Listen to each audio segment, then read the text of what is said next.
Be good, be the best. Unquestionably, statistically, be the best. Or at least be in the top tier. And then you can have a discussion about anything.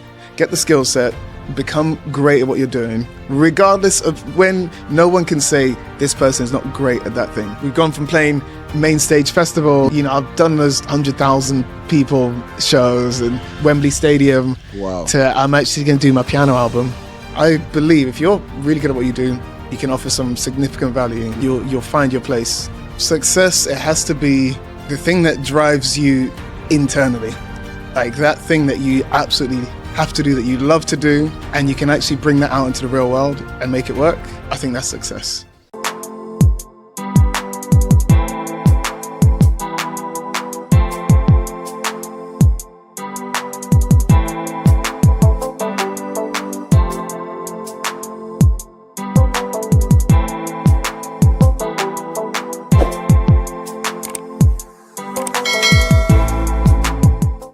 Hello and welcome to another episode of the Need to Succeed podcast. And what we do here is have conversations with phenomenal entrepreneurs, phenomenal people who have had great success in their industries. And just to really understand that, what is the mindset of these people? Because here's what happens. Now, oftentimes, two people could go through the exact same situation. And one person decides, because of that situation, they can no longer achieve the things that they want to achieve. And the other person, based on the exact same situation, decides that they absolutely have to become successful. Same circumstances, different outcome. What is the mindset of these successful people? That is exactly what we look to uncover on this podcast. And today, we have an absolutely incredible guest. I've been watching this guy from afar. Super intrigued. Like, what's this face doesn't match this. What's going on here? All right, this is moving mad. But listen, let's get into this. Yes. He is a pianist and a composer. Ladies and gentlemen, please join me in welcoming the officially known as Okiem. You know, that kind of threw me off a little bit because normally I'm talking people's full names. I was like, that's okay, just the one, the mononym. I like that though. That's a brand. That's what you call branding, right? It's a brand right there. Bro, honestly, it's a pleasure to have you in the studio, man. Thank you so much for coming in. Pleasure is mine. I've been seen from afar as well. And as soon as you dropped me a message, I was like, I'll be there. Thank you so much. I appreciate that. Listen, there's a conversation to be had. We've got to get down to the crux of how you kick down the doors. Exactly. Of this industry, because it ain't easy. Right? I would imagine it's not easy. It's not. But I've kept something from you. Okay. Yeah, I'm sorry. But we have got a tradition on this podcast. Okay, let's go. It's a little secret that we'll pull out just to shock the guest. All right, let's see how shocking we're gonna get here. That boy is cool. Nothing crazy, but we've got a tradition. There's two set questions. That's it. Everything else is free flow, just to understand your story. But the first and the last questions are the set ones. Okay. So here we go. What does success actually mean to you, my friend? Success, it has to be the thing that drives you internally, like that thing that you absolutely have to do, that you love to do, and you can actually bring that out into the real world and make it work. I think that's success. I like that. And it's weird because when you speak to the most successful people, which I've had the privilege of doing on this couch, this hot seat, I've rarely heard anyone talk about money when I ask them that question. Like it's not what comes to people's minds at all. No. But when you don't have a certain level of success, that's the only thing that's that you the first think thing, about. exactly. And that's what you focus on. Yeah. But and it's weird, and that's why I love doing this, because this is not my words. I'm like, bro, how many people have been on there now? They're the ones saying, listen to what everyone is saying, right? It's like you got to find that thing that drives you, that's driven, that gives you the passion, that gives you energy, that you would do it anyway. Exactly. Once you find that, and listen, it is difficult to find that one thing that you would do, whether you were getting paid or not. Yeah. But once you find it, that's when you're going to know what real success is, because you're going to strive to make that happen in your life. Because if you can find that thing to really make it work in the real, the amount of work and energy it takes. If you're just thinking about money, I think there's so many easier ways to make money than doing what I've done. And the output of energy, creativity, thought it takes, if it's not driven by real passion, you'll run out of steam quickly. But if you're like, I got to find how to make this work, because I love it and it deserves a place in the world and I've got to make it happen, you just keep going. You know, recently I did 7 flights in 3 days to get to 7. Yeah, it's just weird connections. That maths ain't even mathing. I did 3 flights in 1 day, all connections, flying around the world to do these 2 performances. And I was like, man, that was the only way we can make it work. I was like, man, if I didn't love actually getting on that stage and doing what I was there to do, I was like, why? Why would you put yourself through this? This is not fun. I mean, it's not good. But, you know, arriving in the country near midnight, it's a lot. But I get on that stage and, oh man, it's I'll do it again next week. I can imagine. Because it's like, it's weird because it's the classiest, most, I don't know how to really explain it. It's like classy, it's regal, but at the same time it's a cauldron. It's like an auditorium. It's like gladiatorial because you're there to perform. Yeah. And then you finish that performance and everyone just roars and it's like this. Oh yeah. How do you know what I mean? I can almost feel that, you know, how you must feel. So incredible. It is. What countries did you go to? You said 7 flights in 3 days. What countries were those? So it was, oh man, let me just give you this sort of 2-week span if I can remember it. So I was performing at Wimbledon every day. Wimbledon was that Wimbledon, the tennis. The tennis, yeah. And I was finished there by about 2:00. And a couple of those days I had to go to a different show in the evening. So I'll travel maybe Wimbledon, Windsor, back to Wimbledon. And then I had to go to Florence in Italy. Yeah. And then to Moscow. And then Moscow. And then back to Wimbledon. You're a brave guy. Well, I can tell you about that for time, but I used to live in Russia, so. Oh really? Yeah, so I was literally in a hotel 10 minutes away from my old apartment, so it was incredible. I guess actually, I mean, in terms of your industry, you know, being the pianist, I think Russia's got like a real rich history in this. Yes, yeah. They love music, and it was obviously, despite everything that's going on in the world, which makes things very tricky. That's part of the reason I take so many flights. So you can't go direct, but we made it. Yeah, made awesome. it, and it's amazing time. Good stuff. I mean, I was actually joking about that because, you know, when it comes to politics and talking about everything that's going on, Russia don't really care right now. Russia are doing good. You know, people want to tell us in the West like Russia is suffering and they're struggling. And Ukraine is the one that's struggling. They're the ones that people are dying. So, we're not here to talk politics, but I'm just saying, like Joe said, I know. The narrative in the West is a little bit silly right now, isn't it? It is. I mean, I've seen it with my own eyes. I've spoken to my friends there. But we can talk about politics another time for hours and hours. Awesome, bro. So let's get into your journey because this is all about you, right? Like, honestly, I think we were just speaking downstairs before and I said, when I saw you looking like you, and when I say looking like you, I mean black, big, tall, black man, and I'm seeing what you're doing. I said, yo, what's going on here? How does this guy bust through this door? And, you know, to me, I just love seeing that because we are multi-talented. There's nothing that we can't do, but there's just certain doors that typically, if you don't see someone doing this thing, it's difficult for you to even aspire, to even know that thing's possible. So I think it'd be really intriguing to understand your story and to understand, you know, where you came from, you know, how all of this kind of got started. So just tell me a little bit more about, let's say, Okiem as a kid. Let's discuss that. You know, where were you? Where did you grow up? You know, what was your mind frame? All of these sort of things. It was, in looking back, it was an interesting childhood. At the time, you don't know any different. But I was in a boarding school in the countryside. But in the holidays, I was in Northwest London. And we lived like 1 mile from like the roughest estate, in one of the roughest in London. But I didn't know at the time because I wanted to be a basketball player and the basketball court was in that estate. So it wasn't until I started to see like local newspapers and see my boys on the wrong pages on the papers. Wow. I was like, I know this guy. But then at the same time, I'd be at school, you know, one of the sort of top private schools in the country. So people have come from completely different backgrounds and they love international students as well. So that introduced me to just such a wide range of people and being comfortable with so many people, you know, the mandem, you know, here. Such a blessing. And it was great because they were always good to me wherever, you know, they saw he's an athlete. Like if they were smoking, I remember one day I even pretended to hold a cigarette and like the sort of the alpha, smack that thing out of my hand. So don't even try it. You're going to make it. You know, so they would kind of protect me in that space as well. And, you know, I found a lot of success in boarding school. You know, I was head boy of the school.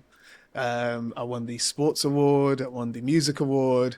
So there's a lot of reinforcement growing up of success that I can achieve quite a lot. And obviously at the time, you're just doing your thing as a kid. And you look back, and like all those wins growing up, I think helped my sort of deep internal confidence as an adult, because it's like, yeah, I feel great here. I feel great there. People are good to me here. People are good to me there, which is why now as I travel the world, I've still got that as my baseline. I'm like, people around the world are great, actually, for the most part. And I tend to have a lot of really good experiences that I think from my childhood kind of helped me work in the spaces I work in now. 100%. That's incredible. I mean, listen, that's why, you know, my daughter's going private school. Simple. Yeah, yeah. Like the network, the Yeah. opportunity. Like you said, you can still come back and still, I mean, yeah, she's not going to be coming back to the hood or whatever. Yeah, but she can still, you know, I'm going to give her that grounding. She's going to know what's real. But I need to set you up for life, and I need to give you the opportunities to be able to expand your network and all this sort of things, right? Yeah. But let's just peel that back a little bit, because if this was my daughter sitting there, people would say, yo, like how did you manage to get, you know, like, who was your dad? And she would say, listen, at one point my dad was homeless, he had nothing, right? And then he managed to work. Like, there's a story there in itself, right? Yeah. So you speak about coming from what? You used to spend time in North London. Is that where your parents lived? Yeah. So your parents lived in North London. Okay, so this is, I was going to say this is great, but I'm like, no, this is getting interesting. So this is cool. So your parents lived in North London, and you were going to, you know, the countryside, the boarding school, the countryside. Yeah. Well, in Bath. In Bath. Okay, wow. Okay, cool. I mean, Bath is a beautiful city, by the way. Amazing, yeah. So let's talk about that then. Growing up at home, like, how were your parents able to afford that? So my dad was doing really well. Yeah. He had a period of great success. So there's 5 of us kids. We all went to boarding school. Okay. We since age 9 to 18. Real success. Yeah, he did good.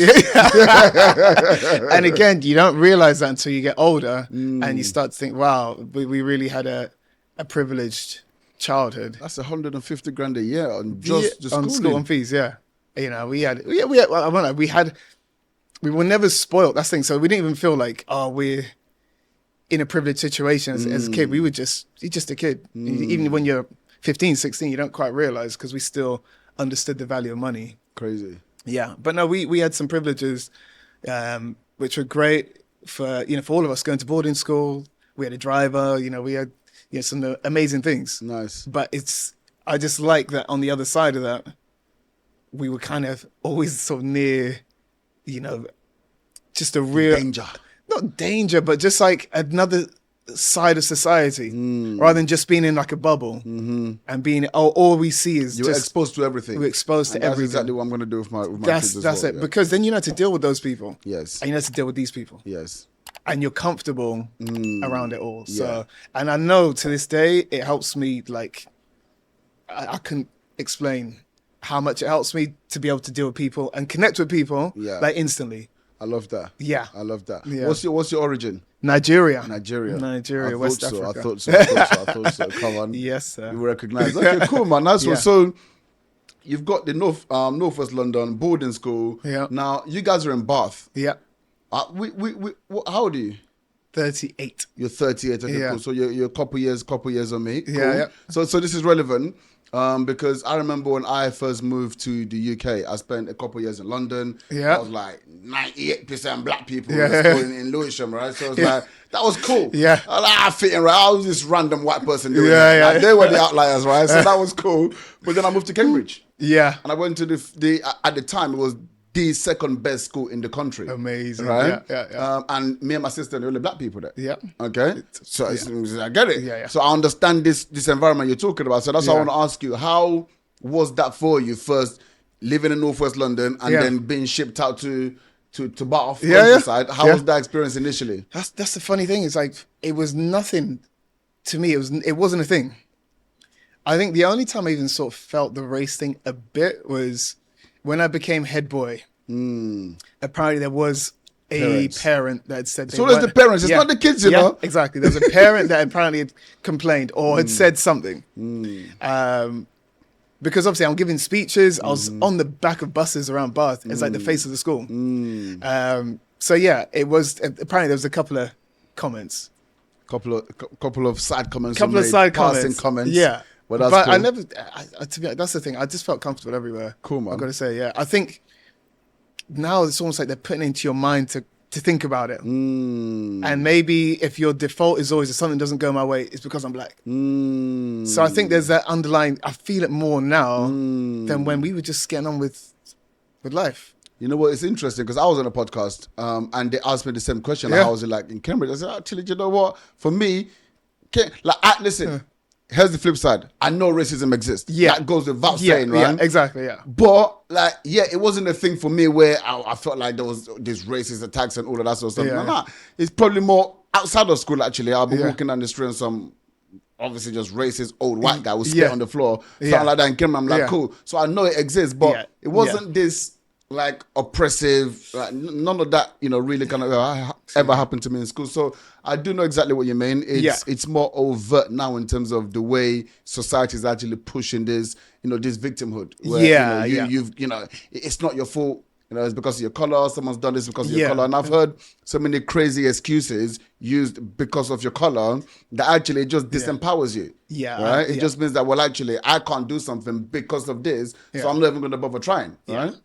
Well, I think that's kind of been my mindset through my life is number one, merit. Like, be good, be the best. Like, unquestionably, statistically, be the best. Or at least be in the top tier. And then you can have a discussion about anything, about why it did go your way or why it didn't. But get the skill set, become great at what you're doing, regardless of when no one can say this person is not great at that thing. Okay, then we can talk about everything else. But as long as I was just like, if I need to succeed, I will find a way. And I think that initial mindset just helped me to achieve from 9 years old through to now. Because it's like, if I get good first and have something of value to offer, we'll find a way to make it work. Absolutely. People will want it, regardless of skin color or even if they haven't seen it for whatever it is. I believe if you're really good at what you do, you can offer some significant value. Yeah. You'll find your place. Yeah. If you keep figuring it out. And I think it's probably different for, maybe for us as well, in a way, because I've been around them. Yeah. Like, when I said them, I just meant I was in an environment where it was just me and white people. Yeah. And, there was no, I never felt like, oh, shit, these people are actually shit. There is something to this. They're actually better than me. Like, they're actually smart. I never felt that. No. So I'm like, all of that, so that complex just doesn't exist. So I think almost everyone needs to almost have that experience. Yeah. And when you realize they're no better than me, I'm no better than you've got your thing you're good at, I've got my thing I'm good at, and we kind of just people have got to find our way. Exactly that. And I think when you go through the experience, it's just like, there's no excuses anymore. There's nothing. We know that it's like we know the truth. Absolutely. We've seen, in the a class, best and the worst. The best and the worst. Yes. In a class of kids, regardless of race, you get some top tier black kids, you get some bottom tier white kids. You get some boys. It's like there's just a range of intelligence. There's a range of athletic ability. Some black kids were great at sport. I mean, generally more, but that's. But some white kids were unbelievable. Exactly. Dual international, athletes who are playing international rugby and hockey. It's like then you realize there's a range of abilities. Like find your thing and then become like unbelievable in your area. Absolutely. That's kind of what I love that, bro. I mean, listen, if that's the only thing anyone actually takes away from this podcast, that can transform someone's life. So really, really good. Okay, cool. So you're at this boarding school. You're obviously top tier because you're literally top boy. Yeah. Yeah. Not like top boy. Yeah. No. Those guys, Head boy. Head boy. Yeah. Yeah. Okay, cool. So, like, how does this transition for yourself? So how many years did you spend there? From age 9 to 18. So from 9, okay, so you were 9 years Yeah, there. yeah. How did were you doing the whole, because obviously I know like up in private, I haven't been to private school myself, but I know, because this is one of the reasons why I want to send my daughter there, you're just open to everything, right? In terms of you're introduced to everything, shall I say. Yeah. So, there's sports, as you mentioned, but then there's all these other things like, music and, drama and the arts and all these other things that you get exposed to, right? So, I mean, how was that for you? Were there things that you were exposed to that, maybe traditionally and within our communities we wouldn't be exposed to? Or how did you fit into that environment in that context? Yeah. I mean, completely what you just said. I mean, there's things I did that I would get laughed at for. Literally, I did get laughed at for. But for example, Like ballet. Not that far, but close. I mean, put it like this, so I did music GCSE. And one of the criteria, if you do music, you have to sing in the choir. Mm-hmm. And the choir sings in school assembly. So you sit at the front of the school and you're singing these hymns. And I remember all like the athletes, they would just like literally laugh. I remember I got on the pitch that afternoon. It was just whatever we were training for. And someone made a comment like, something choir boy. And the teacher actually jumped to my defense and made him run laps for calling me that. Yeah. But I mean, I went on a tour. My first tour technically was in a choir. So we went to Austria. Wow. But you're learning because the guy who ran the choir is to this day one of the best musicians I've ever worked with, who was our choir director. And he could just hear all these voices and you start learning about harmonies and you learn loads of different music that I would never even think to listen to. Like I learned Simon and Garfunkel.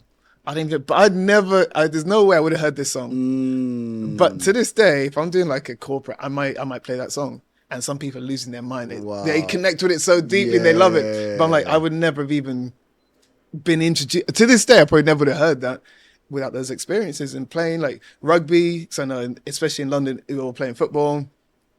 So you start playing these different sports. You do a bit of drama. I tried drama. I'm a terrible actor. I can never get out being out my own way. I always felt like I was me on stage. But I've got a different respect for actors who can really transcend into this different character because I just can do it. But I think all these experiences, it helps form you. It helps form you. It's like you've got to be introduced to this stuff. You got to hear different types of music. I love that, bro. And just what you've said there is so powerful if people can take that way, because it's like I said, if you didn't experience this other culture and this other music, you wouldn't really understand how to actually connect. Now that you're in this world and you know these different types of events, you see, if I just tap into this, I know they're gonna go mad. They will just drop this one in there and drop. But that's why people should get to know people and get to know other cultures, because then you understand those little textures, right? Exactly. It's exactly that, man. And that was probably one of the biggest benefits. You're just introduced to stuff that you wouldn't naturally go to. You probably naturally wouldn't even be presented with. So it's like, let's try it and learn. Amazing. So cool. So when you left school, obviously you're talented at sport. Yeah. You're clearly academic, because you don't just become head boy because of the sport side of it, right? Yeah. Academic. You're obviously talented at music. So what happens when you leave school? You got all these options, right? Yeah.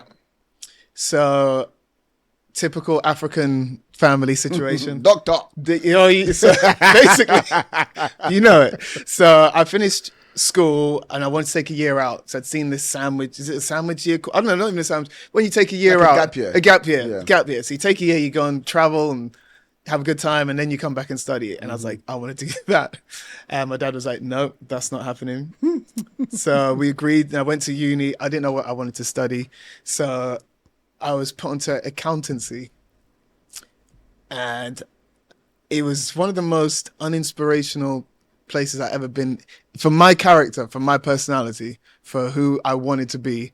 I got to these lectures and they're sort of saying how far you can go as an accountant, and they're trying to sort of inspire you.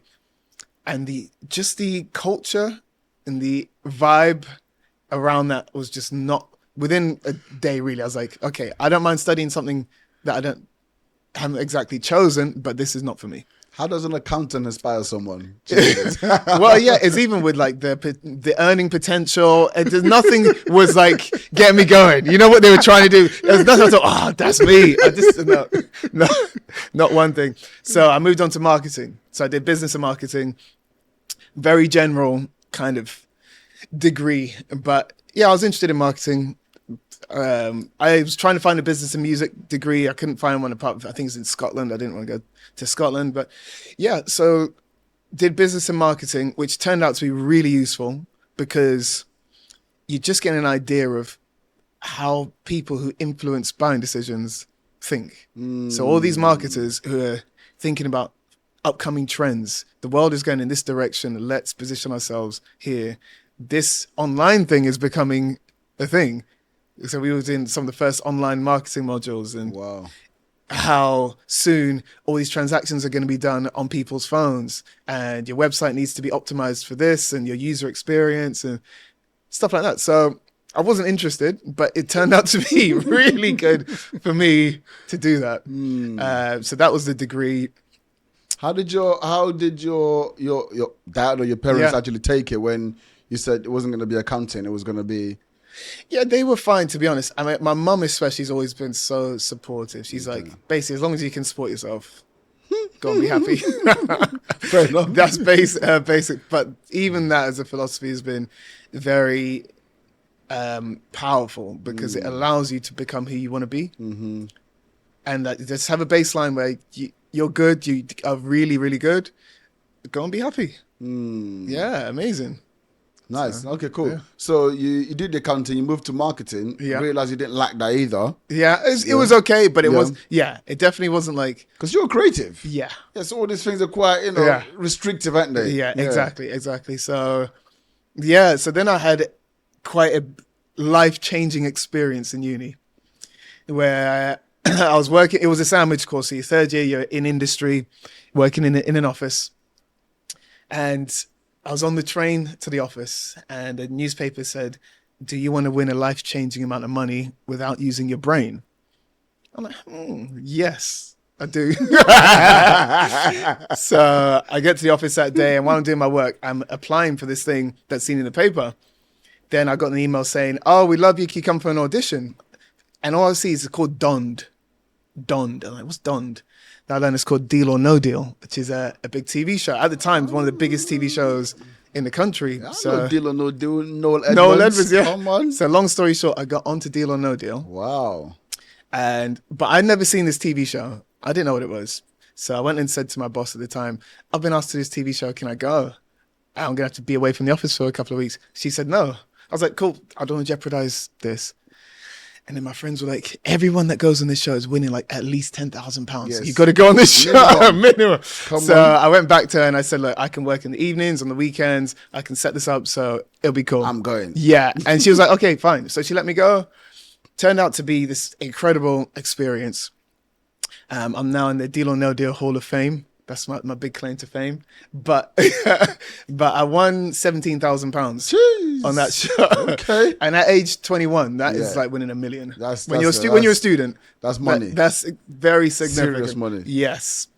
And it wasn't just the money really, but it was like, I just loved the energy. Like I was like, this whole entertainment, this show business, that got me going. I loved it. And that money it allowed me to buy a professional keyboard, because before that I just had this small little thing in my dorms, and I went and spent some real money on a keyboard. That was like that and the car were kind of what, and then whatever else happened. Yeah. But having that keyboard there, having an actual semi-professional equipment, it's a tool. It's your first sort of tools, which then led to amazing things after that. So it's like, again, you kind of look back, like, how did that happen? It's like, okay, I had some equipment that was decent. Then I got an audition, and that led to, a significant contract. My first music contract. That's incredible though, because obviously the reality is, I say what, 20-year-old kid? Yeah, 20, just 21. Just get 17 grand. Yeah. Bro, that money is in a dark place. Yeah. Because that could be going like this. It's very risky business actually, right? Yeah. But the fact that you were cognizant enough at that age to really understand, and that's why I think I'm not sure if it was at the start of this or whether it was before. We was talking about being passionate, and having the passion, understanding your need to succeed. So it was at the start of the podcast, right? And it was that this is obviously something that you love doing, you enjoyed it, so you actually invested. I'm guessing it wasn't cheap. No, right? Especially my first keyboard would have been like £80 or £90. Yeah, and this one was closer to 1,000. Wow. So it's like, it's a big investment. It's a big investment. Yeah, exactly. Massive. So, and that's the key thing. You invested in yourself. Yeah, you invested in yourself. So that's important. Okay, cool. So you kind of done that, and what happens next? So you start getting gigs. Well, no. So that would be the kind of usual musician route. You try and get some gigs. You work with some unsigned artists, and you work at some live music nights. You just kind of work. You find your circle. You find your thing. Yeah. My second audition, I got this contract. playing for this massive singer. So I was immediately graduated from uni in June, and in September I was touring. Serious? Yeah, it just kind of, the timing was unbelievable. Wow. It was, so, and then that's kind of where I really learned. So I've been doing all this classical music, so I had all the technique, but I didn't ever really work with singers and learn how to be an accompanist and learn about sounds. And so we go on this tour that ends up being 4 years. Wow. Crazy. But this is where I trained. This is what I learned, where the usual route, like I said, would have been This trying to was get your real uni. Yeah. This is 4 years. Yeah, This was this uni my for you. this exactly. This is my real training, which was just so unique. Like nowadays, to get a top gig, you have to be in the top tier circle. It's like an invite only kind of club. So to get an audition, to get that kind of thing was very. It's just a weird sequence of events that allowed that to happen. But once it did, that's what I learned. Oh, I just learned so much. I learned different types of music, how to work in a band, how to tour, how to work with a singer. And I wrote some songs for that singer as well. A guy called Sergei Lazarev. He's Sergei Lazarev, how does that name ring a bell? He came second, I think, on Eurovision. Okay. So that was his sort of big sort of international thing. But yeah, what an experience. And that was. So how do you so when you say learned how to work with a musician, to me, I'm like, what do you mean, bro? You're a pianist. Of course you know how to work with a musician. So like you just explained. Okay, so difference? so growing up, so from age 9 to 21, I was doing classical piano. So it's very solo, it's very solitary. You're getting ready for a concert by myself. Yeah, okay. Not to play with a band, Okay. not to play with a singer. It's me just as a pianist, just playing the music. So that was my training. Growing up, it wasn't to ever, I'd never played with an orchestra. I'd never played with other people really. Yeah. So to transition that skill set to learn how to now accompany a singer is a different skill.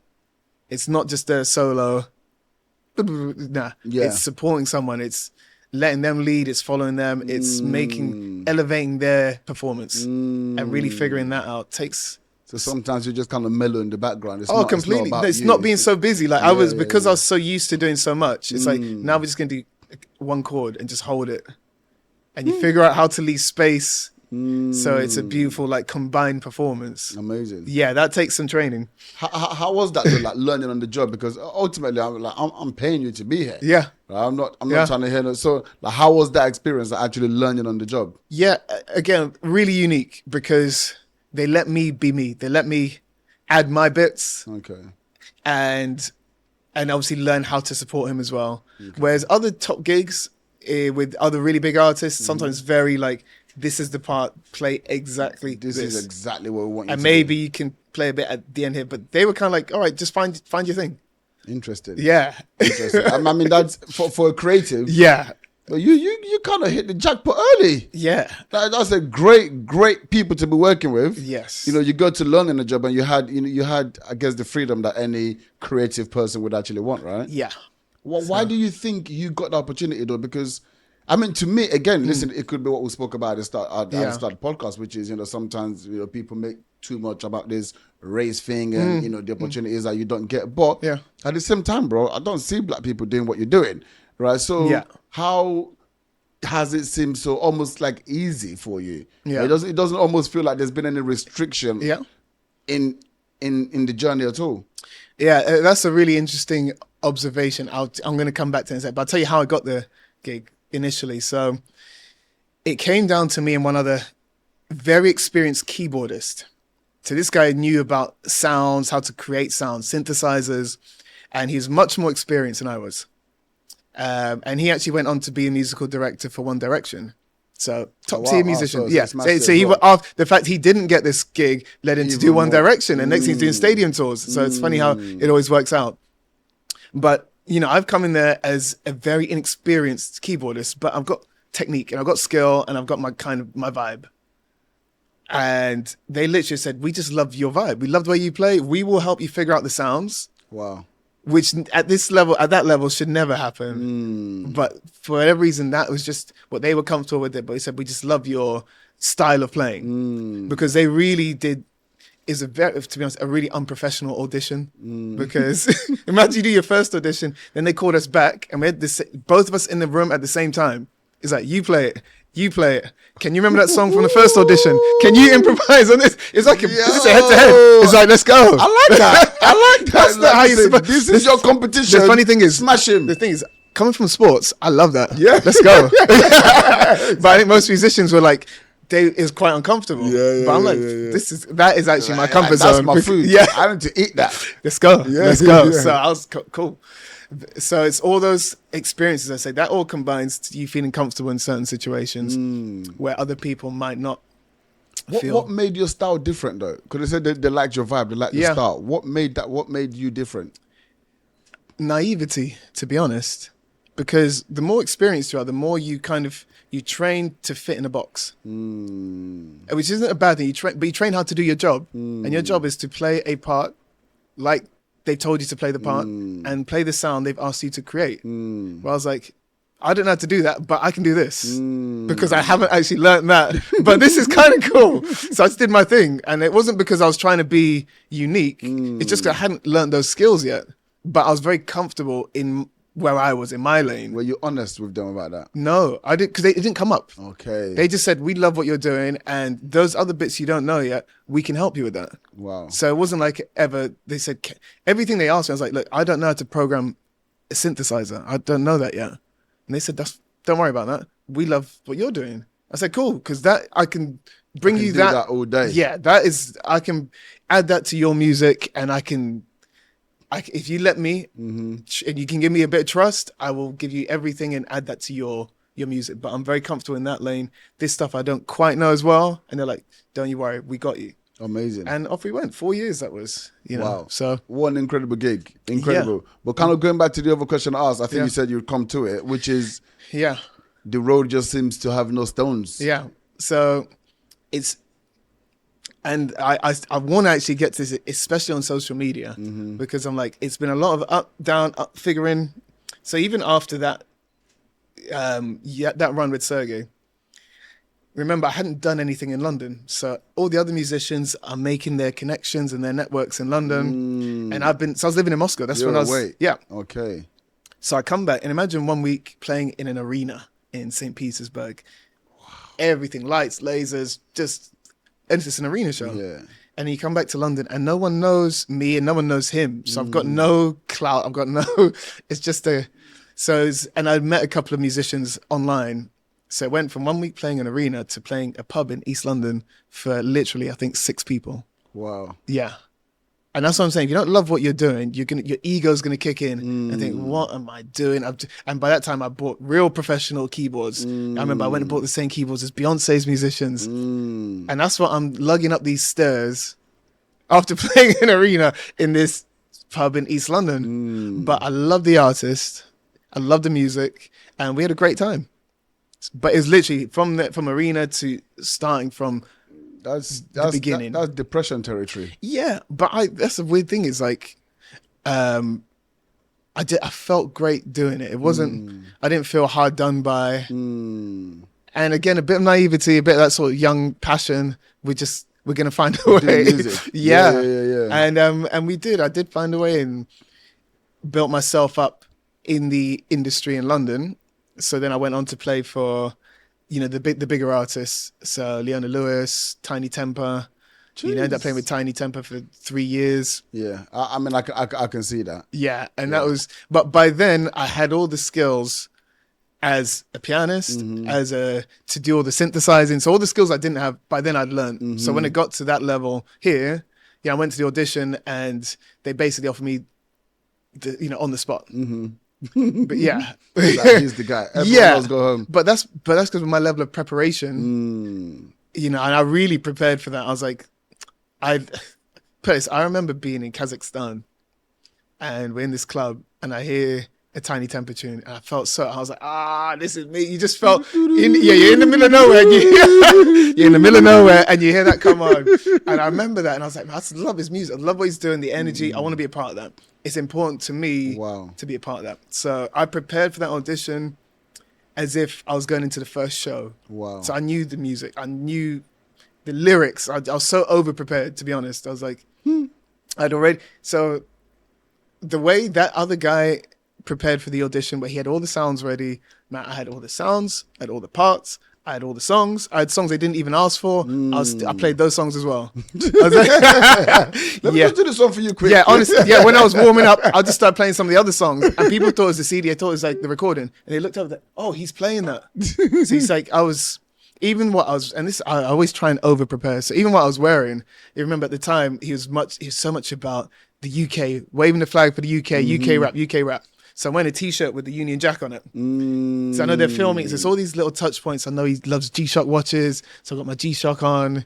So it's whatever you can do to really connect and just tip you over the edge and make them know to just notice that guy he's ready to go. Wow. Whereas all the other guys, it's an invite-only audition. They were all top. I mean, you're not going to get invited unless you're one of the top guys. Yeah. But they just hadn't prepared the way I had. That's the thing. Like level of diligence. Like Yeah. that is such an incredible. As you were saying that, bro, I was just like, do you know what? This is why this guy's at the top of his game. Like that's just an example of preparation, but clearly you've done that your whole life. Yeah. Right? Because that's details. Yeah. You know, wearing a Union Jack T-shirt because I know this guy's flying the flag right now. Wearing a watch because I know that's his interest. Yeah. Like he's noticing these things, Yeah. maybe not even consciously. Yeah. But he just, I like this guy. Yeah. Like he doesn't even Yeah, know yeah, why yeah. he likes this guy. Do you know what I'm saying? But he just, I like this guy, Yeah, right? yeah. And all those things Yeah. make a massive difference. And then obviously the talent still has to be there. You still need Yeah. to be able to do the work. But Exactly. you already knew you had that. Everyone in the room had that. Yeah. Right. But it's just these little differences, you Yeah. know, that takes you above everyone else, right? Yeah, exactly. And it just takes a bit more work, a bit more like, I want to show you how important this is to me. When you, so for example, and I think this really stood out to me. They had some keyboards there set up. So everyone just came in and played the keyboards there. I brought my own keyboards because I'd set them up in a way that so I could really show them what I'm going to do. So it was a bit extra. I'm lugging around heavy keyboards. I'm like, guys, give me 5 minutes. I need to set them up. It's a bit of extra faff, but it's like, it's worth it because it shows them, okay, he really... This guy has traveled. He's traveled through whatever madness to bring his own, when he knows we've got one here. We've got one here. But it's like, So there's all those things I think are really... And if we fast forward, now I'm on the other side when I'm hiring, I've probably hired 100 musicians. And the ones who stick out, they're like, I know the music. I love your music. I've actually listened to it. Okay. You're good at it. This guy knows my stuff. Yeah. And you get some who they turn up to an audition or show and they're just looking at it for the first time. Wow. And you know this. Yeah. You really know. Of It's course. like, because you want people in your camp who want to be there. 100%. And how do you show that? You show interest. Yeah. You show like, I love this. Or even if you don't love it, at least I'm prepared. At least I want to be a part of what's going on. Yeah. Yeah. Amazing, bro. That is so incredible. But when you came back, I know you said you went to this pub, 6 people there, and you didn't really care. You went there and played with passion. But you mentioned St. Petersburg, and I haven't been to Russia, but I know, I see the images of St. Petersburg. It's just absolutely incredible. Right? Yes. It's like just work of it's just incredible.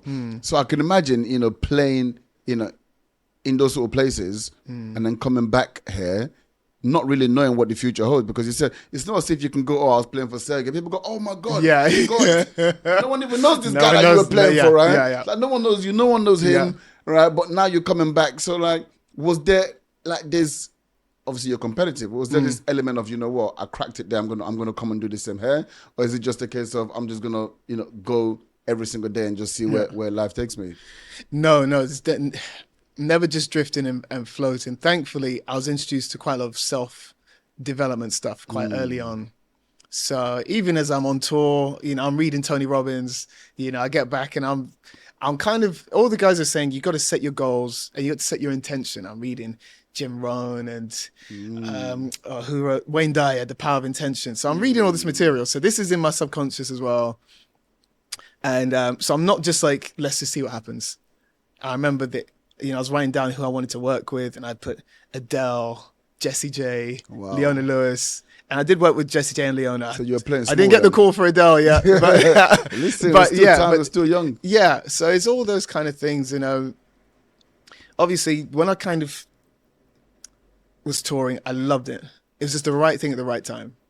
That was like me and Tinie, like the energy of his music and where I was at, it was just it was a perfect thing. It's just like, I loved it. It's just so high energy, but I always wanted to do my own music. And it wasn't till at the end of the Tinie run, I did one more tour with a different artist. And then I really got that thing. I was like, no, it's time to do your own thing.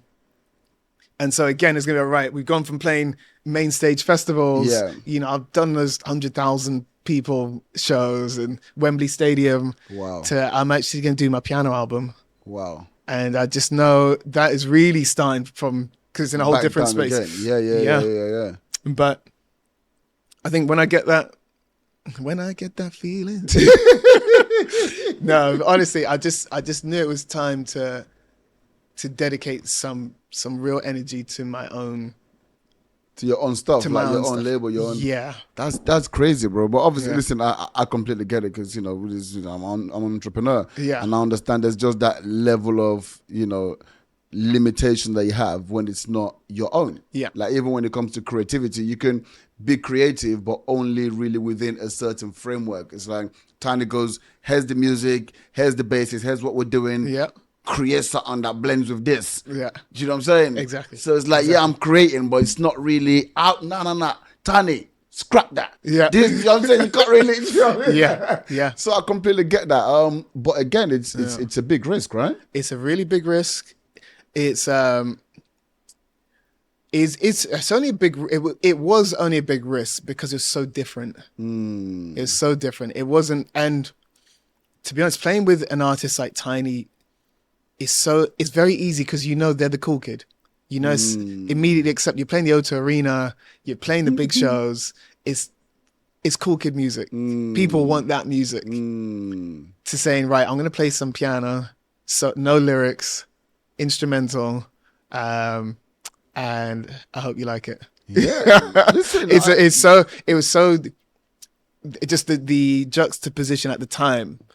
It was so different. So I know when I first started doing my own stuff, people were like, when I was trying to book shows, they kept saying, can you bring a singer? Is it just instrumental?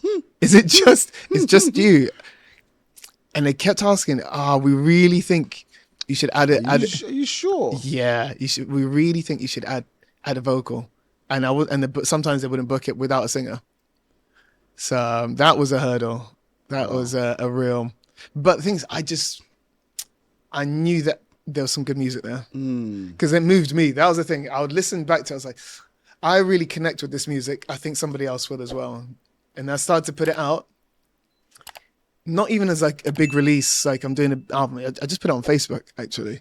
And then people started to listen to it.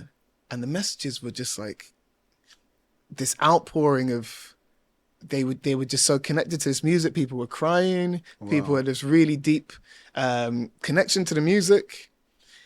And I was like, whoa, I felt it too. I'm like, that's great. But I get it because when I was writing it and making it, I felt that as well. And then the first gig came up when there's a girl, she was doing really well and she had this residency. And she said, I've seen your stuff on Facebook. Do you want to come and open up for me? And I didn't even thought about doing it live at this point. And I had no musicians because I just put this stuff. And she's like, yeah, can you do it? 7th of April. I said, yeah, go and book me in. Listen, let's 100%. Go. Let's go. Book me in. No nose. I'll figure it out. So I start putting adverts out online. I need a violinist. I need a cellist. Obviously, I hadn't worked with orchestral musicians before, so I didn't have like a database of people in that world I could call on. Wow. And yeah, we kind of found through connections 2 musicians who were phenomenal. So I actually re-recorded my whole album with them. After I'd done the first version, I was like, when I went to that first rehearsal and we're playing this song 50 Horses, that's kind of gone on to be the sort of lead song I've written. And the first time hearing it with the real violin, oh my goodness, I was like, people need to hear this. People need to experience this. And then we went and did the show. And it's so weird. Like I said, coming from Tinie and that energy of euphoria, freaking pass out 100,000 people and the stage is bouncing, freaking shots of whiskey on stage. It's just like electric energy. Then we go to this little members club. It's for about 70 people. And we played my stuff. And I've never had that feeling on stage. And then I came off and this guy comes up to me and said, I'm a grown man. I'm not a crier, but something in that song made me cry. Wow. I was like, oh, I found my thing. I found my thing, and it's not manufactured. It's not me trying to make a sound to be cool. It's not me trying to make a sound to be on the radio. It's just like, this is actually what I want to do. And thankfully, it's connecting with other people. So now we can really move it forward. Whoa, that's powerful, bro. That actually leads me to another question, which is like, how do you guys, because your type of music is quite emotive. Yeah. Very emotive. Yeah. What is going through the mind of a composer or a pianist or a violin or whatever when you're playing that music that's moving people, because people are listening? Like, so for example, I do public speaking. Yeah. Right. And in public speaking, we can also move people with the power of our words as well. Yeah. And how, you go in the different textures and how you take people on highs and lows and highs and lows. Yeah. But to do that, you have to connect with your emotions. Yeah. You have to be able to bring that out in your language and the way that you're speaking. Exactly. So I'm assuming that's the same for you guys. But how do you control your emotion? Well, I connect with that emotion I had when I was writing the music. That's when you're in the real sweet spot, when you can get back to that like original, powerful trigger emotion. And then I always have to remind myself, like, number one, patience, because sometimes on stage, you want to show off. You want to show what I can do musically. And it's like, no, slow down. And it's all about the listener. It's all about, this is not the show for, watch how amazing. Your musicality will come out. It will come out, and that musicianship will come across. But when I remember, no, it's all about the listener, and there needs to be space for the listener. Almost like how I'm accompanying the singer. It's space. It's not watch me. It's no, here's some music. Interpret it how you want. And I think that's just where I have to come from. So it's a power. So it comes across to get that message across. If I'm saying, come to my show and watch me play the piano, I think it's a very different energy to come to my show and here's some music for you. But I guess that's, I understand that element, that side of things. I guess the question I'm asking is, how do you not get consumed in it? And then you actually break down yourself? Yeah. It's a good question, man. Because I have to I kind of go to the line. You go to the edge, and then you just stay there for a bit, and then you pull it back. Yeah, because, like I said, if I'm not, I actually always have to be in control, because if I'm not giving the greatest performance I can, then I've taken that away from them. So it's like, right, let's be real. Let's find a real emotion. Let's really go there, and but let's not spoil. Like, for example, I blindfold the audience for a song. Wow. And that really pushes it to another. Yeah, that's another and like, level. Here you go, industry secret. So I blindfold myself as well. But if I put my head up and I look down, I can see. And I tell you, the reason I do that is not that I can't play it blindfolded, but it's like, just in case, this is not the time to make a mistake. To ruin their experience. Yeah, this is not the time to show off, look, I can play it blindfolded. We can do that for fun afterwards. It's like, I will, because I want to be part of it. But if I just need to just double check, okay, right, I can see. Because it's so important for me to make it as powerful an experience for them. And then you can see, on the videos, you see tears coming down people's eyes. And then at the end, I'll ask them, what did you see when you're blindfolded? And all these different stories come out. I saw this. Is that my wedding day? I was thinking about my ex from 20 years ago. Yeah. So we provide these experiences. It's really an experiential thing that I think is why it's connecting and doing so well. Wow. Yeah. Incredible, bro. That's powerful, man. That is, like, to think like someone can go to your show and, tap into an emotion that deeply where they're thinking about, said, an ex from 20 years ago. That's pulling out a whole different, that's like, you need to go see therapy after this. Like, do you know what I'm saying? There's some stuff that needs to be worked on, do you know what I mean? Yeah, man. But the same music can be therapy, right? So that makes a lot of sense there.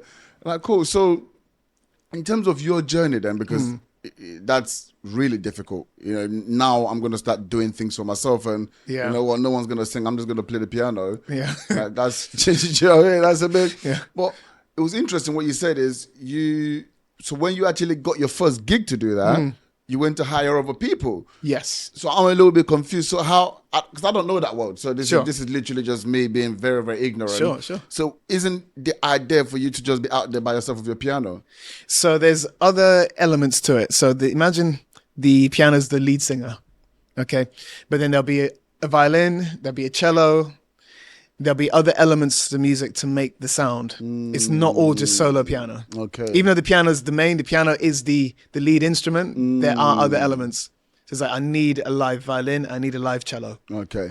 And now we've, I built the orchestra. We got a 16-piece orchestra now. Wow. So, but yeah, it does need those other. Yeah, I see some of your stuff on social. I'm like, this is mad. There's some serious stuff. Yeah, sounds man. incredible, bro. Yeah. Incredible. So that makes sense now because if you got a lead singer, they've still got a guitarist, they've still got a drummer, they've got. So it's the same thing. It's the same thing. It's just there's other elements. It's not just piano. It's music. music. But you're the main dish. Yes, Yeah? that's kind of You're the beef the bourguignon. recipe. Yeah, yeah. Amazing, bro. It's been great. I'm gonna say the journey. Some of the opportunities that have come in after going through that period of a lot of rejection and people not understanding it, and bigger shows just constantly saying, "Can we do this? Can we do?" I was like, "If you trust me," because at that point I knew I'd done enough shows to just know I can do a performance that works. But it's hard to say to. Just give me the stage and let me do my thing. Give me my money and give me the stage. Give me my money, give me the stage and trust me. And now it's getting to the stage, obviously, they trust me a lot. But, I've done some, should I tell you some of the shows we've done? Yeah, bro. Let's list them out. All right. So, because hopefully this will inspire someone. Bro, you've spoken about Tinie Tempah Yeah. already. But I'm like, what's left? Well, the thing is, because that was all the journey, which playing with those other people, that taught me to create the show I've got now to express my music. So, for example, I did an arena tour last year with the boy band Blue. Blue, Blue, yeah. Come on. Yeah. And I think that's probably one of the first times a solo pianist has opened up for an arena level pop star. Wow. Again, O2 Arena. Incredible. Playing solo. Not even that. This was genuine solo. No musicians. Wow. True solo. For an arena, we did 12 arenas around the country. How did that feel? I am gonna ask how it feels, but before I ask that, I can see it in your face that you're reliving it now, bro. But for me, that's such a joy to see. But how was it? How did it feel? Do you know what? It's very strange because nobody knows me. Nobody knows my music. They're there for Blue. They're there for Blue. And right before going on stage, it's just like, right. And I spoke to their manager, who's an amazing guy, really inspirational, Paul Bailey, shout out. But he's like, just get into your zone. Don't rush. Because he's seen my normal concerts. He's like, we need that. We need that. Because it is nerve-wracking. You get on there and you can see they're like, we want Blue. We're ready for... And I just have to kind of get into my zone. And again, remember that patience and deliver even on that with that energy. So you can feel that we're ready. And then so 1 or 2 minutes in, you can see them switch. They're like, whoa, I like this. I like this. I still get messages now. Literally 2 days ago, I reposted one. I saw you at Blue. You're incredible. I want to come and see your show. Wow. So even in an arena, when they're like ready for a party time show, it can still connect with people.